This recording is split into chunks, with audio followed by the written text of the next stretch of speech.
Sakamoto. O presidente Lula está fazendo política, claro, né? Faz parte também desse processo. Neste exato momento, você tem tanto o vice-presidente Geraldo Alckmin, que também é ministro do Desenvolvimento, Indústria e Comércio, puxando, né, toda a negociação, junto com o ministro Fernando Haddad, né? E outros membros da equipe econômica do governo, a fim de tentar negociar, tentar buscar um canal de negociação. Temos senadores viajando para os Estados Unidos, temos pessoas de todos os lados tentando abrir canais de negociação com o governo Donald Trump, a fim de discutir essas tarifas, etc. Né? O que acontece é o seguinte, aí eu acho que é importante fazer esse ponto. Eu já falei aqui várias vezes que o presidente Lula está em campanha. Isso faz parte da campanha, inclusive, o fato de Trump ter movido as tarifas, né, ter imposto o tarifaço, se por um lado traz uma dor de cabeça para o governo, que pode significar mais inflação, pode encarecer o dólar, pode criar mais problema, inclusive para a situação econômica do país, e ele vai buscar a reeleição. Mas, por outro lado, também cria para ele um presente, dá para ele um presente. Afinal de contas, o principal adversário dele, político, Jair Bolsonaro, né? E o grupo que o Bolsonaro faz parte, né, que acaba entrando tudo no mesmo pacote, né, estão relacionados, estão envolvidos com uma conspiração contra o país.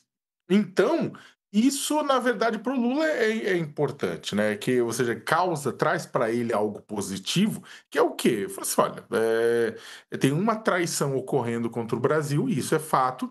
O filho do ex-presidente Jair Bolsonaro, deputado federal Eduardo Bolsonaro, está faltando ao seu trabalho em Brasília, porque está lá nos Estados Unidos pressionando o governo norte-americano para erguer sanções contra o país, para que o pai dele pare de ser julgado por uma tentativa de golpe de Estado no Supremo Tribunal Federal. O Trump coloca na sua carta inicial, quando joga o tarifaço, que a questão do Bolsonaro é fundamental, né, que existe uma centralidade política, existem interesses econômicos, tarifas, big techs, tudo isso mais, mas tem um interesse político e geopolítico. O Trump, claro, também não esconde que adoraria ver alguém mais alinhado a ele na presidência do Brasil. Né? Então, o que acontece é que o Lula está jogando também. E aí eu acho que tem um ponto que é o seguinte: eu tenho visto muita gente boa, gente legal, né, com a qual eu concordo, né, falando, não, olha, mas o Lula está fazendo política aqui, né, não pode. Ok. No final de semana você tinha 3 governadores estaduais, o Tarcísio de Freitas por São Paulo, o Ronaldo Caiado por Goiás e o Ratinho Júnior no Paraná fazendo exatamente a mesma coisa, mas do outro lado. Você tinha o quê? Você tinha os três governadores batendo no Lula pela questão do tarifaço, dizendo que o governo brasileiro não tem feito a lição de casa, mas passando um pano feroz para Jair Messias Bolsonaro. Né? Eles não colocaram a questão do Bolsonaro com a mesma centralidade que o próprio dono das tarifas colocou. Então ficou colocando, não, o governo Lula não está fazendo isso, não está fazendo aquilo. Eles têm todo o direito como governadores e como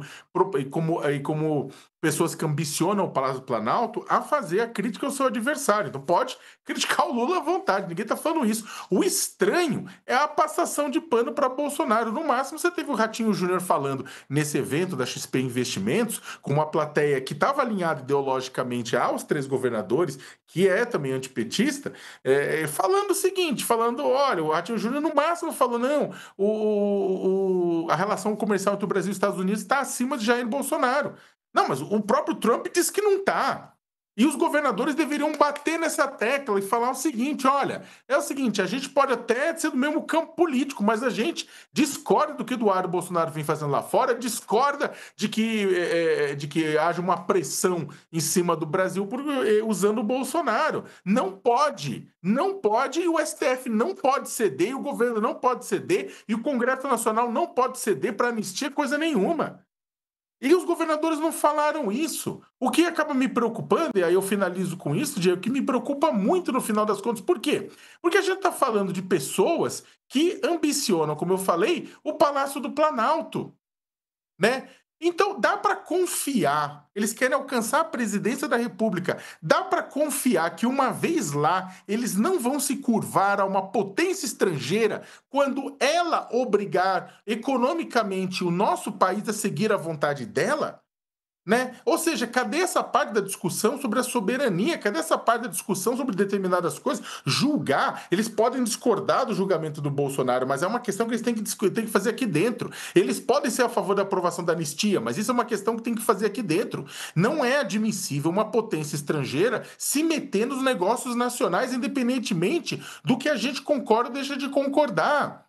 Mas, optando de olho nos votos bolsonaristas da plateia e da sociedade, eles passaram um paninho. Eles passaram um paninho. Então é o seguinte: no final das contas, existe uma questão, e eu acho importante que se coloque essa questão. Qual que é a importância de preservar o Estado Democrático de Direito? Né, para aqueles que almejam a presidência da República? Para uma parcela do mercado financeiro, democracia é irrelevante, né, o que se eles ganharem algo com isso, né? Mas o mesmo vale para políticos da direita. A gente sabe que democracia não dá voto, defesa da democracia não dá voto. Mas vale lembrar que subserviência para potências estrangeiras também não dá voto.